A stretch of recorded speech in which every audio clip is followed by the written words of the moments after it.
Throughout this module, we have discussed the fact that the words we use have meaning, and understanding what they mean is necessary to build vocabulary comprehension.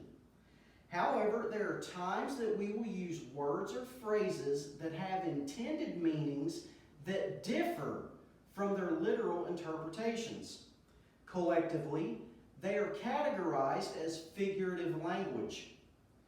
While this poses a challenge to comprehension, it can be easily overcome by knowing the different types of figurative language and how they are used in communication. In this lesson, we will examine the most common types of figurative language and learn how to identify and interpret them in an effort to enhance our overall vocabulary comprehension skills. So what exactly is figurative language? Figurative language can be defined as phrases or words that have different meanings than they would if interpreted literally. We also call figurative language figures of speech, so they will be used interchangeably. Typically, figurative language is used to influence or affect the meaning and tone of what is being communicated. This is a direct contrast from literal language. Literal language, you say something, it means exactly what it states. It means exactly what it means. There's no differentiating or deviating from the intended meaning. Figurative language works a little bit differently. It cannot be taken literally at face value. There is a hidden meaning behind it. Figurative language is also used to exaggerate the literal meaning in order to get a message or point across. As you can see, we have an example here on the board. There's a situation where we're looking at a thermometer, and according to that thermometer, the temperature is 98 degrees. If we use literal language, we would say, wow, it is 98 degrees outside. There's no intended hidden meaning. Literally, it means that it's 98 degrees. It is a statement of fact. Now, how many times have we looked at the thermometer, seen how hot it was, and said, wow, it's 1,000,000 degrees outside? Is it really 1,000,000 degrees? No. We are exaggerating the fact that it is extremely uncomfortably hot outside. We're not saying that it's really 1,000,000 degrees. We're just saying that it is extremely hot. So we are exaggerating our meaning to get that point across. That is figurative language. And it's just one example of the types of figurative language that we use. So let's begin with the 5 most common forms of figurative language, which are known as similes, metaphors, hyperbole, personification, and symbolism. Once we look at those, we will examine some other common types of figurative language as well. Our first type of figurative language is what are known as similes. A simile is a direct comparison between 2 different things. And it's used to show how these 2 different things are specifically alike. We know that it is a simile if the statement uses the words like or as when making the comparison. Some examples would be, I am hungry as a horse. Okay, so as you see, I am hungry as a horse. We're using as, and we're comparing how hungry we are with how hungry a horse is to state that we are really hungry. I slept like a log. That's another one. What we're comparing here is we slept so hard and so still that we were as hard and still as a log. We didn't move. And my personal favorite, that steak was as tough as boot leather. Now, I don't know about you, but I'm not a well-done kind of guy when it comes to steak. It needs to be medium rare. I want to have a little bit of red and a little bit of pink in the center. But when we say that the steak is tough as boot leather, think about how hard a leather boot would be, or the leather that we use to make a boot. So we're making a comparison to discuss the toughness of the steak as we're trying to chew and eat it. This is how similes work. Taking two very different things and making a comparison to show how these different things are similar. Our next most common example of figurative language is a metaphor. Now, metaphors are kind of like a simile. We're still making a comparison between two very different things to show their similarities, but where it differs is a metaphor is a direct comparison. We're not saying something is like something, we are saying that something is something. So, this comparison is made in a more absolute way. For example, if somebody is afraid to do something, what's a common thing that we say? Well, you are a chicken. Is the person really a chicken? No, but we're comparing this idea of a chicken with being scared. Sadie is a real gem.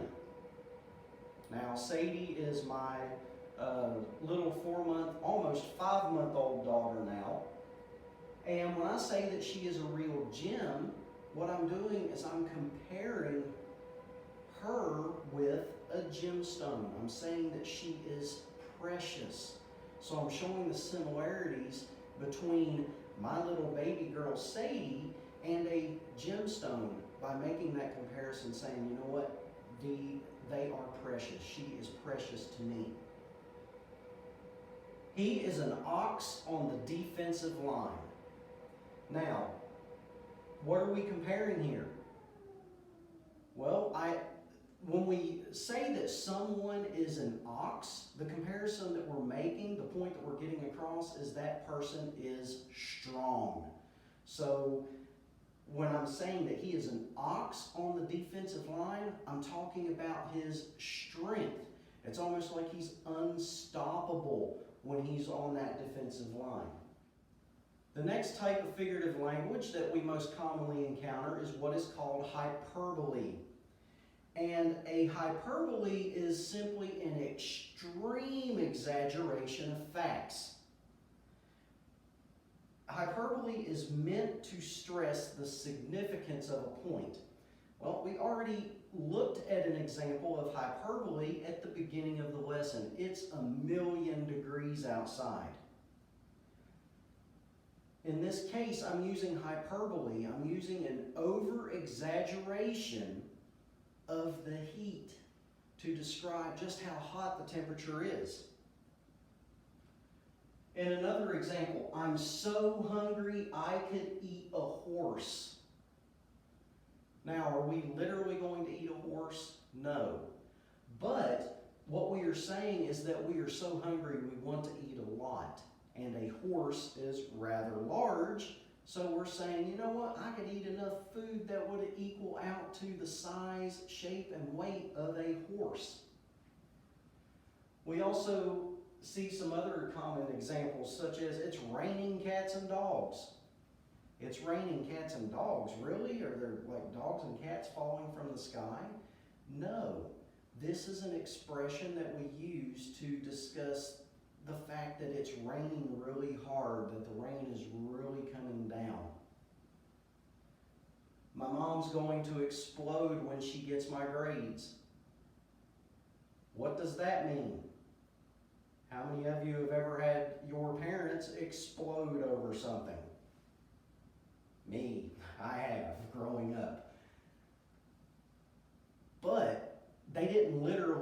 explode. They didn't blow up in the sense of an explosion. What this is talking about is how quickly they went from calm to angry or upset because I turned in a report card with extremely low grades. So hyperbole is used, again, just as an exaggeration to really get a point across. It should not be taken literally, but the meaning behind it gives you the idea of, you know what, this is an extreme example of what's going to happen or what could happen.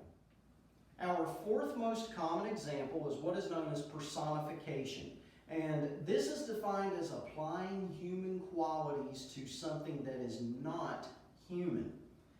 To help us understand what this means, think of the examples that we have listed here on the board.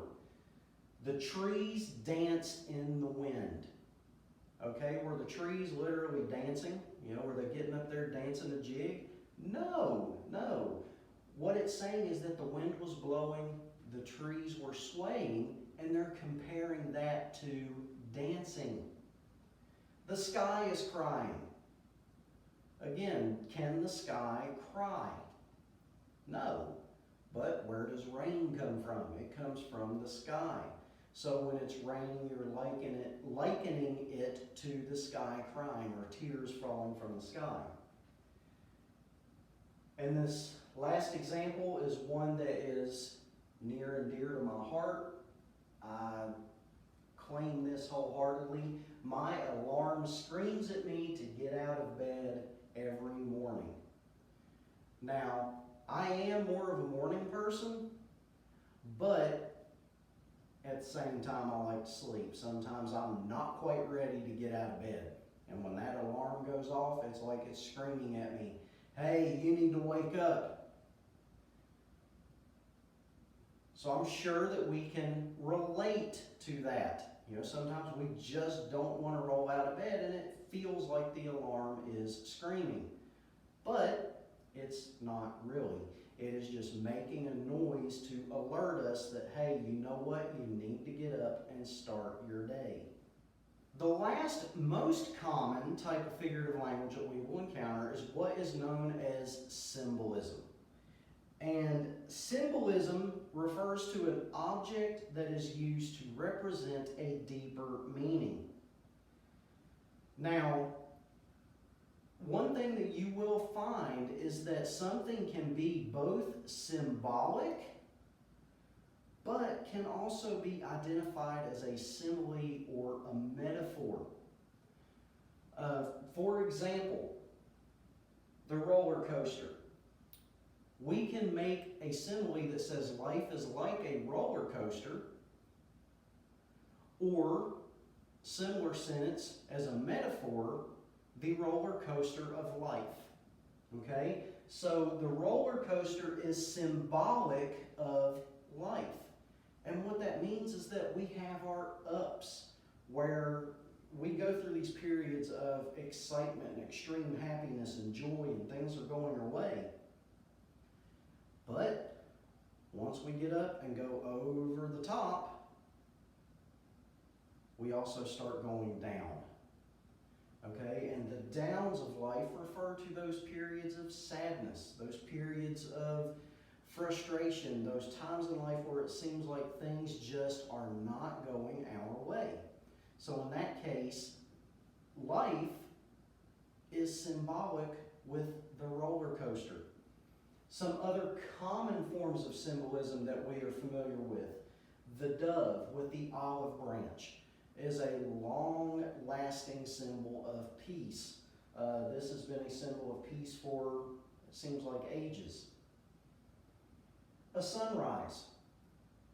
The sun coming up in the morning is symbolic of a new day. It's a chance to start over.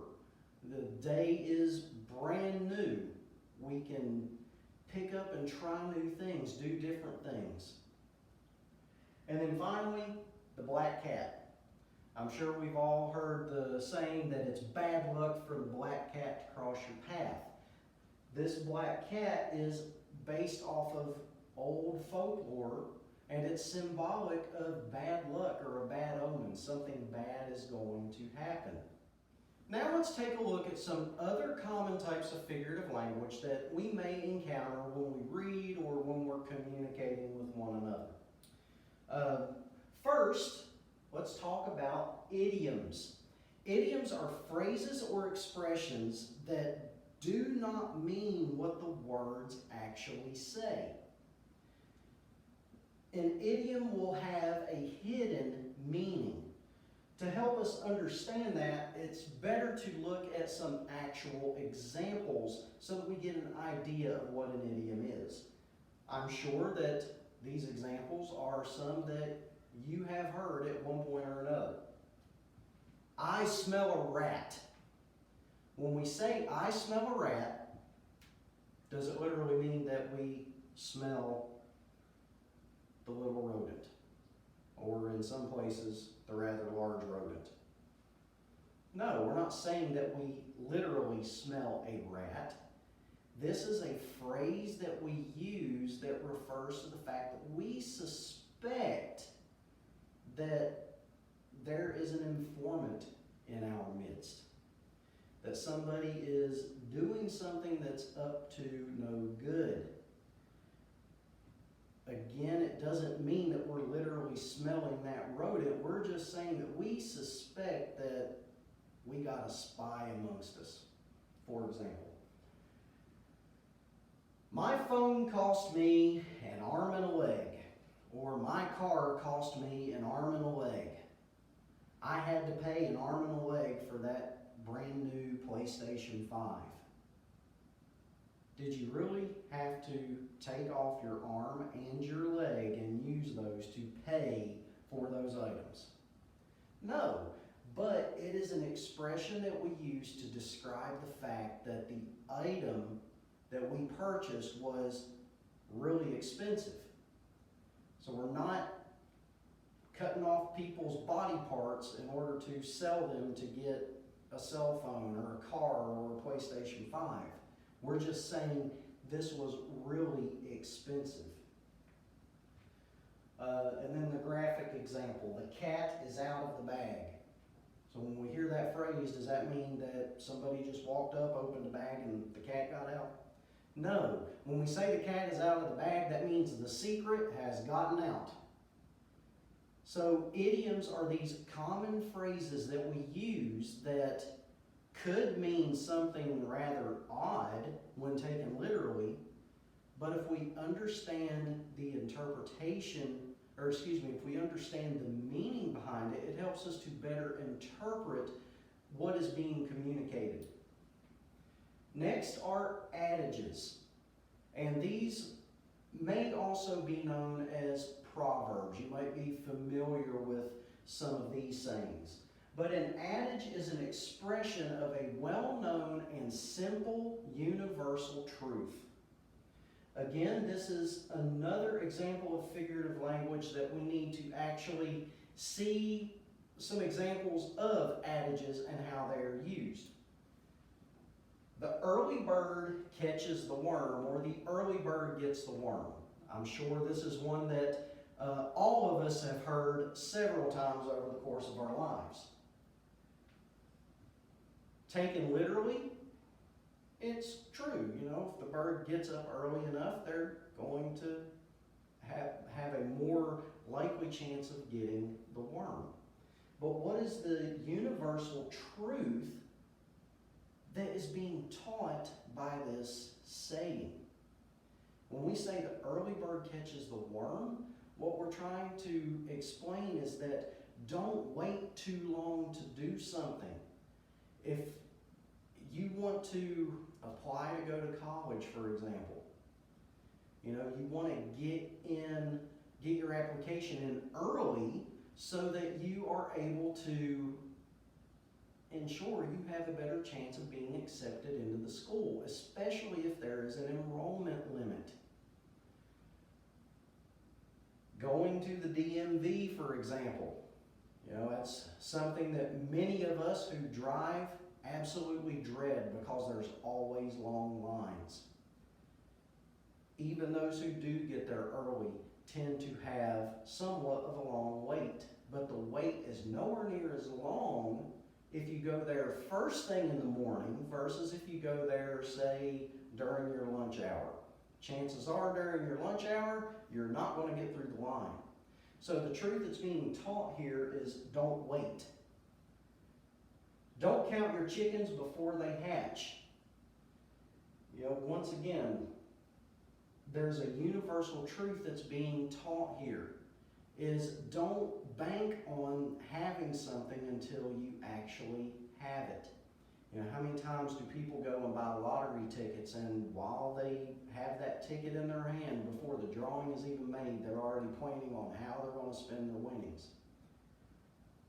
Well, what happens if they don't win?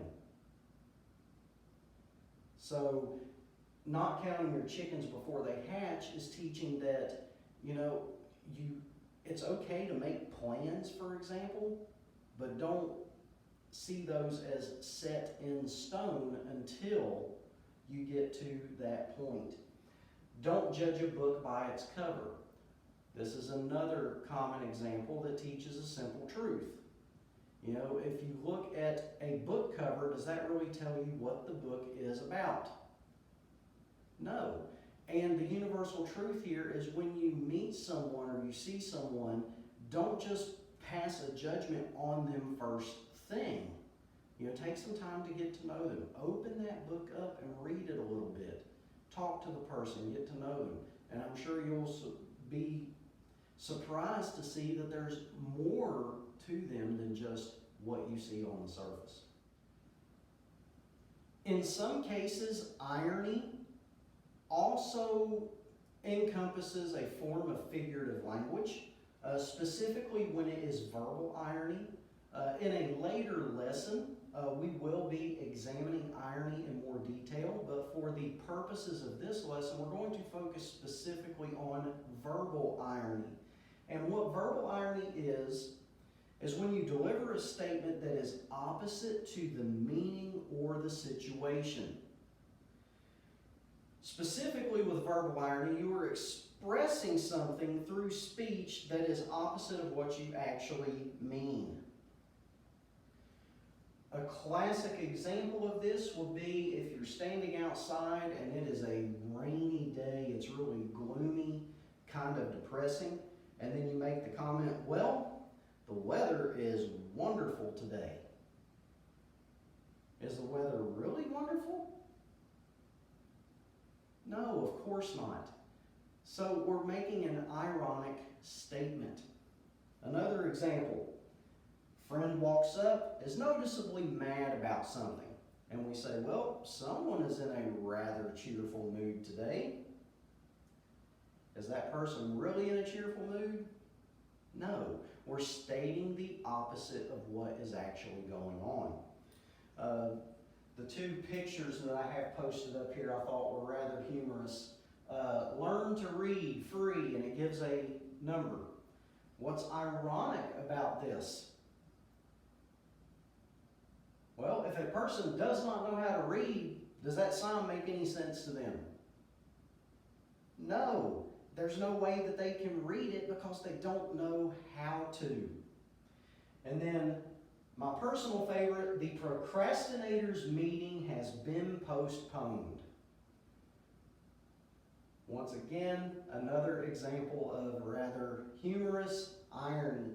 Because what's a procrastinator do? Always putting stuff off. Why do today when you can do it tomorrow? So the fact that procrastinators are having a meeting, but yet they chose to postpone it is funny. And the thing with irony is it does tend to have a humorous effect when taken within the context. Now, I do want to make note that sarcasm is also a form of irony. And what it is, it's verbal irony that's paired with a little attitude. So if you make a sarcastic comment, you're saying something usually rather seriously, but it's the exact opposite meaning of what's taking place. So you kind of got a little bit of attitude in there with it as well. I will admit, I can be very sarcastic at times, sometimes to the point that it's hard to tell whether I'm being sarcastic or serious.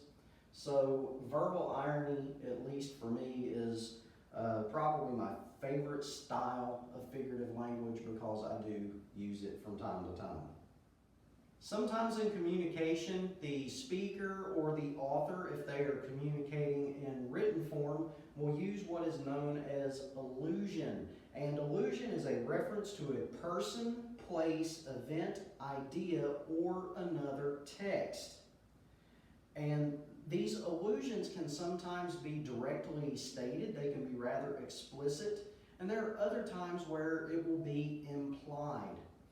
So to help us understand what allusion is, when we say something along the lines of Jimmy is a regular Einstein when it comes to science, what are we actually saying here? Okay, we have to think, who was Einstein? He was one of the most brilliant scientific minds of the modern era. So when we say that Jimmy is a regular Einstein, we are making an allusion to the fact that Jimmy is brilliant when it comes to science. So he gets science, he understands it. His brain seems to work in a way and make connections with science in a way that mine doesn't. Another, chocolate was her Achilles heel. Well, the allusion here is saying, we're making the point that chocolate is her weakness. And it's an allusion to the Greek myth from the Trojan War, where Achilles, who was a great warrior that never suffered defeat, it seemed like he had no weaknesses. But he actually did have one. And how Achilles was defeated in battle was somebody shot an arrow at the only weak spot on his body, and it was on the heel of his foot. So when we are saying that something is my Achilles heel or something is her Achilles heel, we're saying, you know what? That's my weakness. Now, I'm sure that chocolate probably is a weakness for most of us. So we can understand that aspect. Puns are another type of figurative language that are often used to humorous effect. A pun is simply known as a play on words. And what this is a humorous exploitation of words and their homonyms. Now, as you recall from a previous lesson, we talked about homonyms, which include homophones and homographs. These are words that may sound the same or even be spelled the same but have different meanings. So how do we use puns to humorous effect? Well, for example, time flies like an arrow, fruit flies like a banana. You're probably looking at that and saying, what? Well, the pun is with fruit flies. Okay? Fruit flies like a banana. So the little fruit fly likes to eat bananas. Ha ha ha ha ha, right? You're like, really? That's a bad dad joke. Yes, dad jokes are all puns. I wondered why the baseball kept getting bigger. Then it hit me. Do you get it? Because when the baseball is coming towards you, it looks like it's getting bigger, and then it hits you, right? So, again, the pun is used to be funny. What do you call a pig that does karate? A pork chop. I'm sure you're either laughing because you do have a silly sense of humor, or you're thinking this guy is ridiculous. And that's just how puns work. Finally, we get to our last common type of figurative language, which is called onomatopoeia. And onomatopoeia onomatopoeia refers to words that sound like the sound they describe. So when we're talking about a clock going tick-tock, tick-tock, tick-tock, well, we're using the sound tick-tock to describe the sound, which actually does sound like tick-tock, tick-tock, tick-tock. Ding-dong. So when you press a bell, ding-dong, we're using that to describe the sound. Anybody who ever saw the old, like 1960s Batman series is probably familiar with some of the other forms of onomatopoeia, such as zap, or boom, or click, or splash. These words describe the sound that's taking place. So when somebody jumps in the water, you hear splash. Or click, when you turn the key on a lock, it makes a click sound. An explosion goes boom. You know, when you hear it, it sounds like boom. Hiccup. So when we get the hiccups, we have a hic sound, right? Onomatopoeia is one of the easiest forms of figurative language to remember, just because the sound of the word sounds like the sound itself. Let's take a few moments and work through some examples on IXL to see if we can identify some of the common forms of figurative language or figure of speech that is being used in each problem. Which figure of speech is used in this text? From forth the fatal loins of these two foes, a pair of star-crossed lovers take their life. And this is a quote from Romeo and Juliet by William Shakespeare. Now our options are onomatopoeia and alliteration. Now alliteration was one of the figures of speech or a form of figurative language that we did not go over in the lesson. It's something that we will be looking at in a later lesson. But to explain what alliteration is, it's easily seen in this particular example.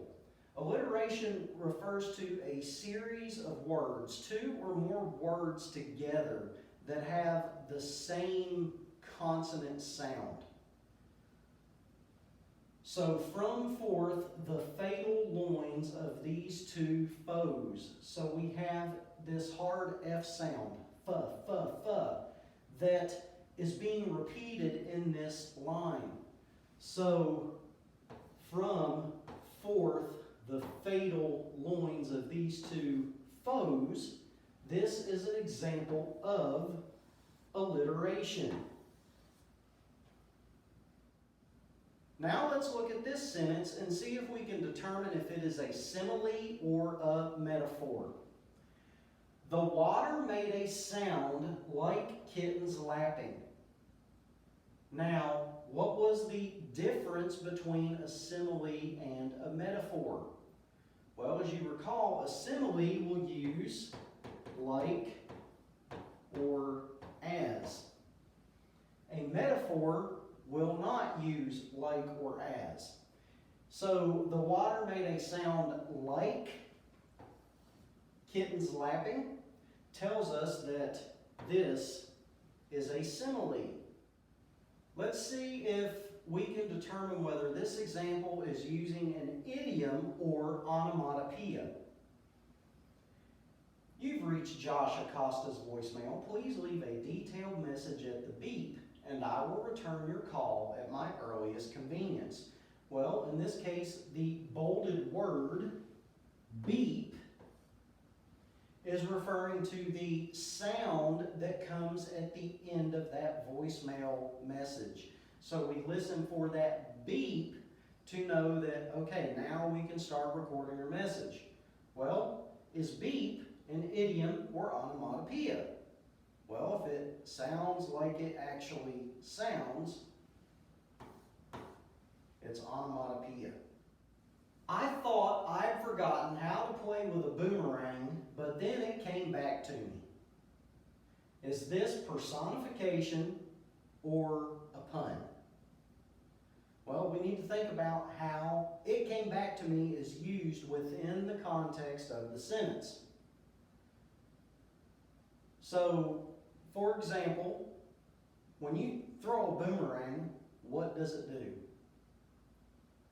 You throw it, it loops around, and then it comes back to you, right? Okay, so is that personification? Are we giving human qualities to the boomerang? Well, let's look closer at the sentence, because there's a couple of key words here or key phrases, I should say, that help us determine whether or not this is personification. I thought I'd forgotten how to play. I thought I'd forgotten how to play. But then it came back to me. So, what do we have here? If you say play on words, you're exactly right. Forgotten, by saying it came back to me, it means we remembered. But it's a play on words because what does a boomerang do when you throw it? It comes back to you. Therefore, this example is a pun. Another one of those wonderful dad jokes. This particular example is one that I want us to look at, not because it's going to be difficult to determine whether it's an idiom or an alliteration. In this case, this example does use an idiom. However, I want us to notice something that I brought up in the lesson.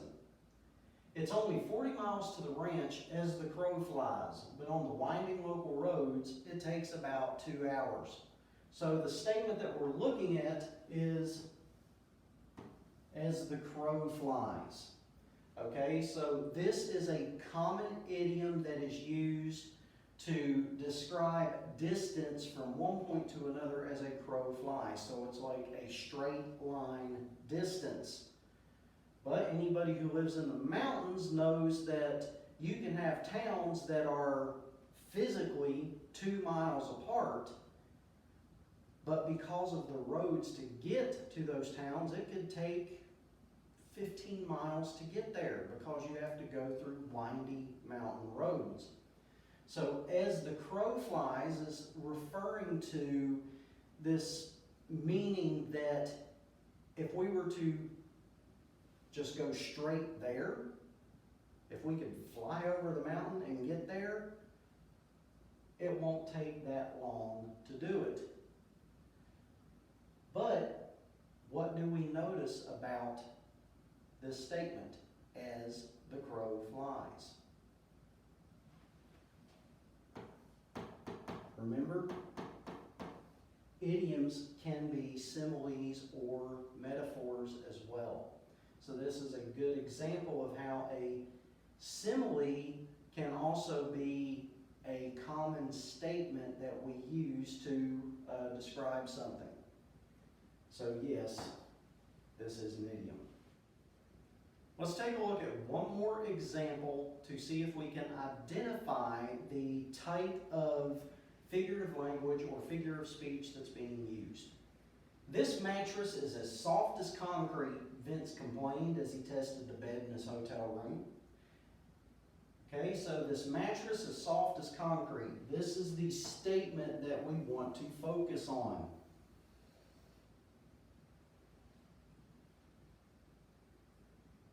Now, our options are personification, verbal irony, or pun.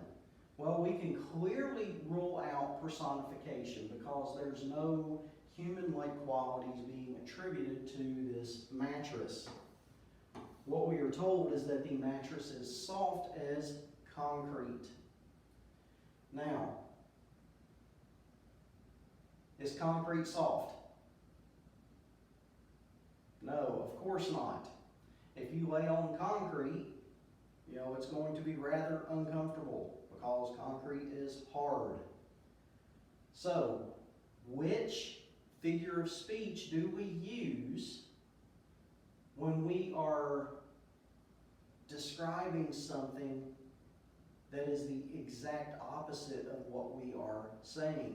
So when we say that the mattress is soft as concrete, what we have taking place here is verbal irony.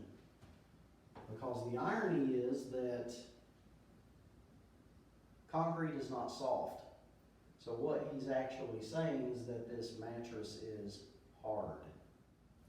Let's work through about 2 or 3 examples to see if we can interpret the meaning behind the figures of speech that are being used.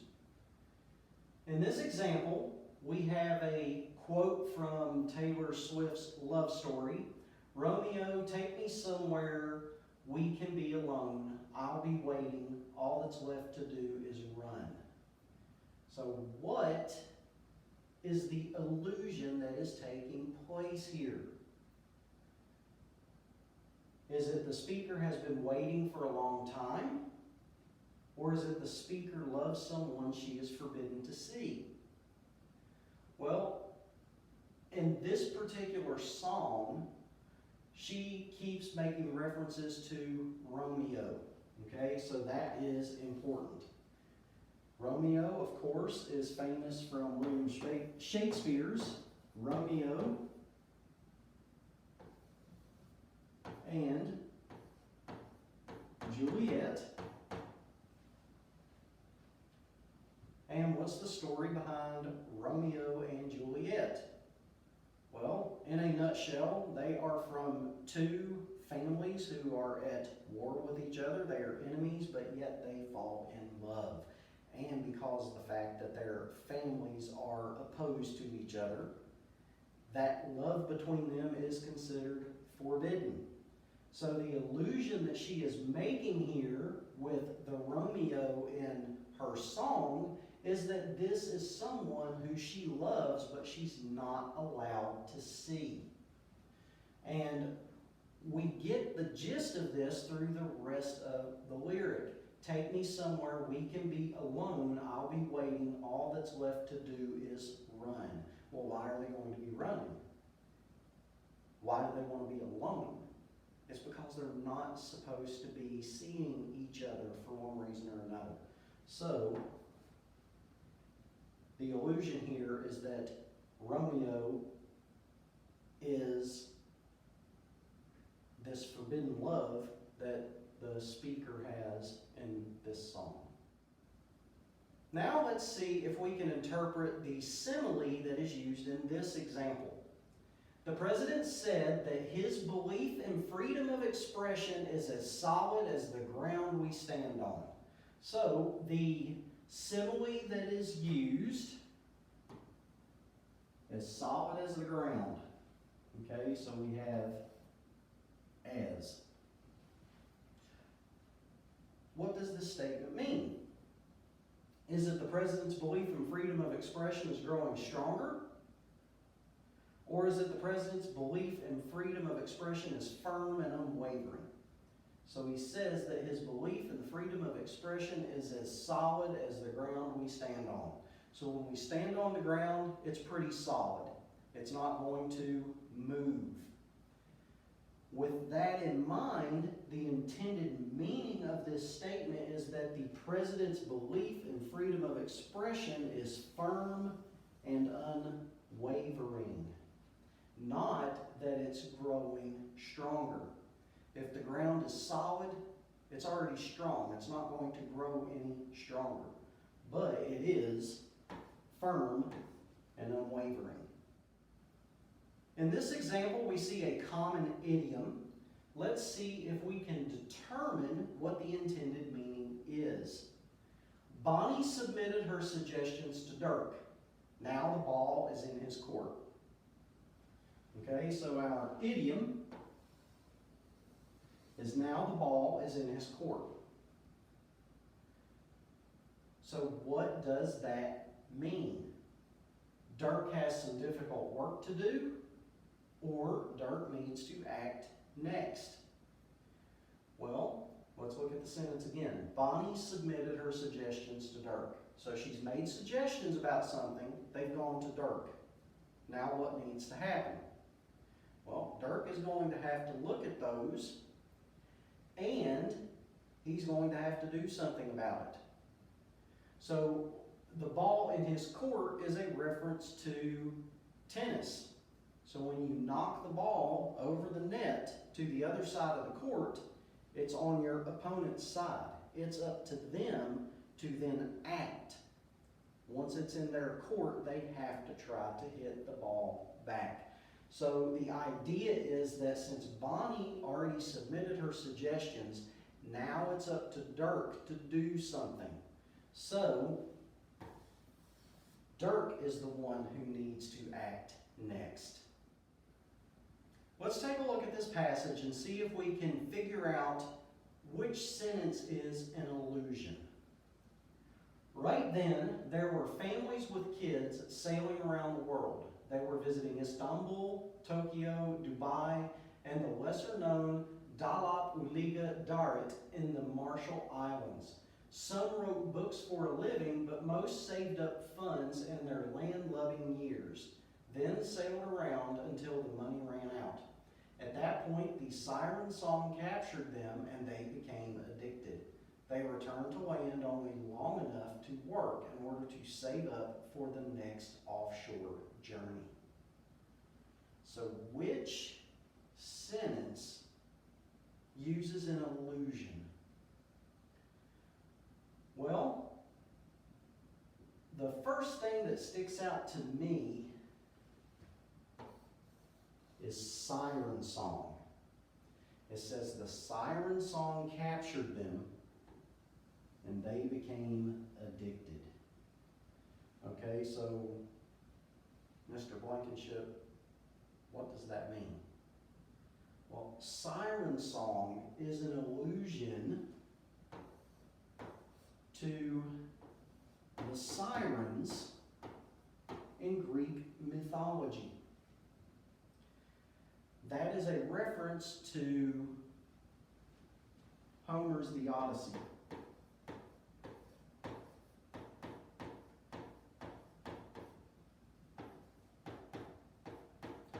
The hero of Homer's epic called The Odyssey is a man named Odysseus, who went on a journey sailing. And during their journeys, they encounter these creatures that were known as sirens. And these sirens were described as essentially monsters that had these beautiful, luxurious, just sweet-sounding singing voices. And they would sing to attract sailors to come closer to find out what is going on, because it had the sound of beautiful women singing.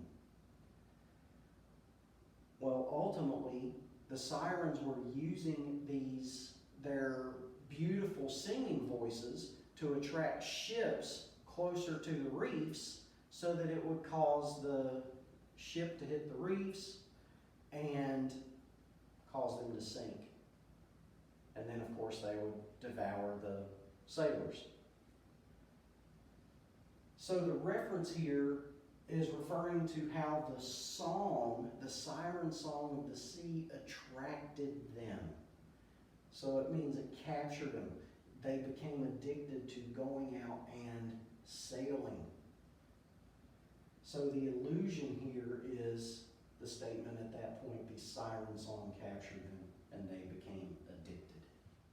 Let's view a couple more examples before we end the lesson to see if we can identify the meaning, interpret the meaning of idioms and adages used in the following statements.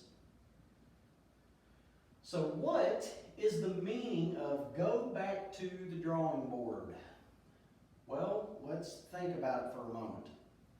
If we are planning something and we start to work on it and find out rather quickly that it's a bad plan, it's not working, we often hear the statement, well, it's time to go back to the drawing board. So what that means is that we need to go back and rethink this. Let's redo our plan. So going back to the drawing board means going back and kind of possibly scrapping the old plan, coming up with a new one, or making modifications to the plan. So, if we're going back to the drawing board, typically that means that we are going to start over from the beginning. We're not going to continue working on an art project. We need to start over from the beginning. So that is the meaning of this idiom. I'm sure that you've heard the statement that lightning never strikes the same place twice, but what does it actually mean? Let's look at our options. If something bad happens once, it probably won't happen a second time. Or time feels longer when you are waiting for something. Well, in this case, if we're saying that lightning never strikes the same place twice, it's usually in reference to something bad that has happened. So, if something bad happens once, it probably won't happen a second time is the most likely meaning of lightning never strikes the same place twice.